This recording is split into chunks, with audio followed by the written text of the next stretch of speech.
इराणकडून तेल आयातीत कोणतीही अडचण नाही. इराणी कच्च्या तेलाने भरलेला टँकर जो भारताकडे येणार होता तो अचानक चीनच्या दिशेने वळवला गेला.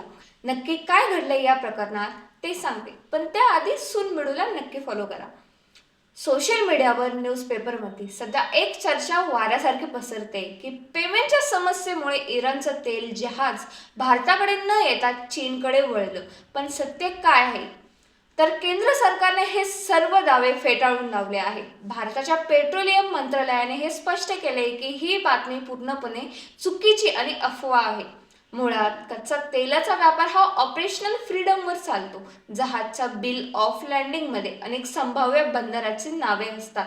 गरजेनुसार आणि व्यापारी गतितानुसार जहाजे आपला मार्ग बदलू शकतात. याचा अर्थ पेमेंटचा प्रॉब्लेम असा होत नाही. इराणकडून होणाऱ्या आयातीत कोणतीही पेमेंट अडचण नाही. इतकेच नाही तर 2 एप्रिलला सी बर्ड नावाचं जहाज 44,000 मेट्रिक टन इराणी LPG घेऊन सुरक्षितपणे मंगळूर बंदरात पोहोचलं आहे. भारत सध्या 40हून अधिक देशाकडून तेल आयात करतो. याबद्दल तुम्हाला काय वाटते आम्हाला कमेंट्समध्ये नक्की सांगा आणि अशाच घडामोडींसाठी सूनबिडूला नक्की फॉलो करा.